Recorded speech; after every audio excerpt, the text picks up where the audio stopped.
of the NFL and their new jerseys. Look at this rookie camp. And yes, we did set it up like actual campsites. You see the Packers there, the Seahawks, the Cowboys, so many teams, the Eagles as well, who have begun their rookie camps. We're going to check in on all of them, get the latest from there as we welcome you into NFL Live. So glad that you are with us here. Jeremy Fowler joins us. He is my suit twin today. We planned this. We didn't really, but great minds think alike. Yeah, exactly. Nothing like a good gray suit. Jeremy's got a lot of news, insights. We got Tim Hasselbeck, Davian Woody with us throughout, and Jordan Reed is going to join us for his way too early 2026 mock draft, but I got to say it's never too early for that. Let's begin, though, in Green Bay. We're going to hear from rookie wideout Matthew Golden. Here's what he told Jordan Love when he reached out. He texted me literally right after I got drafted, told me it's time to go to work, congratulated me, and just told me, well, it's time to work. Come here and work. What did you have to say to him? What did you have to say to him? Oh, I'm ready. Yeah, I'm ready. I've been waiting for this moment my whole life, and to be here, like I said, I'm gonna be present, but I'm gonna let my presence be known. I'm gonna come in here and compete. He's so much fun. He was great in front of that home crowd at the draft in Green Bay as we welcome in Rob Demovsky, of course, our Packers reporter who was there today. Rob, how do the Packers plan to use Golden?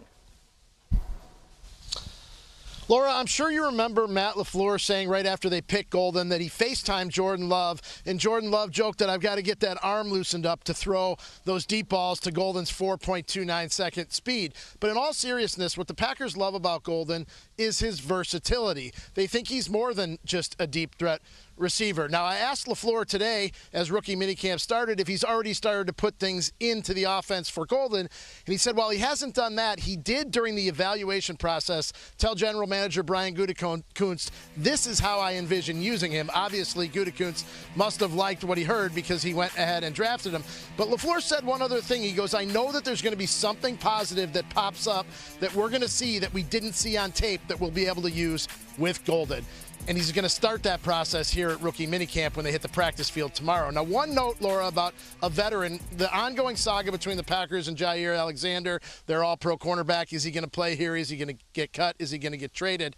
LaFleur did say that Alexander was not here this week for the voluntary in-person team activities.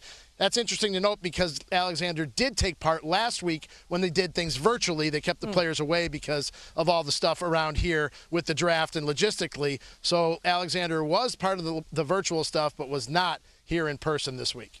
Yeah, really interesting to keep an eye on. Jeremy Fowler has an update on that in just a bit. And I must say, Rob, Lambeau's looking gorgeous today, okay, as you well know. All right, the Packers have done their best to put solid pass catchers around Jordan Love over the last 4 drafts. They've taken 7 pass catchers in the first 3 rounds, 5 wide receivers and 2 tight ends. However, Matthew Golden is the first receiver they've drafted in the first round since 2002, and it's the first time they've taken 2 wide receivers in the first 3 rounds in the common draft era. Somebody's going to say, Aaron Rodgers, saying, where was that when I was here? Anyway, Tim, a lot of receivers for Jordan Love. What do you think, though, specifically about the addition of Matthew Golden? I think it's great, because he's super talented. I mean, just watch it, even the highlights that we were playing there. You see his speed, and I do think he's, more versatile, as Rob Demovsky was, kind of referring in terms of the optimism, in Green Bay of what type of player he can be. And I would say, I actually think Green Bay has had a pretty good receiving core, especially when you factor in, their tight ends and the way that they've played. And so, to me, it really wasn't this glaring area of need, other than to say some of these young, productive wide receivers that they've had, they've been injured. And so because of that, I think, getting a dynamic player who's young, kind of build, into the room, I think should be really exciting for Packers fans. And so, look, they did that, but they also did other things. They still, addressed the offensive line in the 2nd and 7th round. Like, there are other things that they need to do, but I do believe the continuity in Green Bay and what they're building around Jordan Love, look, I think gives you a lot of optimism for how they're going to fare in the division. Yeah, listen, Tim brings up a lot of good points. That receiving core is going to be one of the best, one of the more young and dynamic receiving cores in the league. I think defensively, they've continued to add pieces there, and I think that defense needs to continue to elevate. But ultimately, this falls on Jordan Love. And when you talk about Jordan Love, you're talking about a guy who's immensely talented, sometimes can be reckless with the football. And I think if Green Bay ultimately wants to go to where they want to go and vie for a championship and win that NFC North, I think Jordan Love has to play more consistently. No one has ever questioned the talent that he has, but he just needs to be more consistent. If he can do that with all the pieces that's surrounding Jordan Love, this Green Bay Packers team is as good as anyone.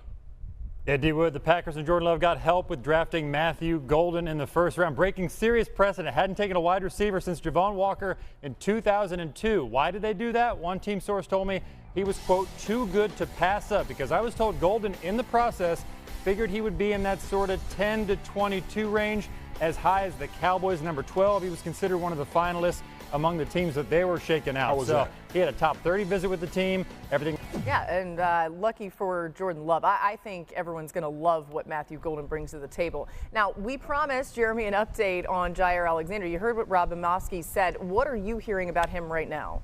Yeah, Laura, so I was told Alexander and his camp never really expected to be traded, at least up to this point, because in early March around free agency, the team and the players started discussing some options, like, hey, let's leave the lines of communication open. If we can find a trade that makes sense for the team, we'll do that.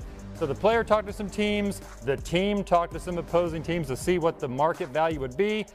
A lot of those teams had interest, but they wanted to wait until after the draft. And now they're through the draft. There still isn't a lot of momentum for any sort of deal for Alexander, who, despite being a top 10 cornerback in the league for a long time, is due $17.5 million.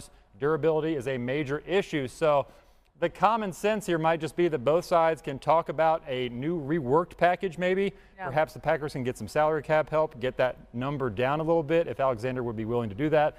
Whether he is or not remains to be seen. Again, Rob Domofsky reporting that he was there for virtual meetings that the team had last week during the draft and then has not been here with the voluntary workouts. We'll keep an eye on that. All right, to our next rookie camp going on today. That's in Philly. The defending champs bolstered their defense with Jahad Campbell and 5 other defenders who are all out on the practice field today. Pretty cool. The Eagles entered the 2025 season looking to become the 10th team ever to repeat as Super Bowl champs.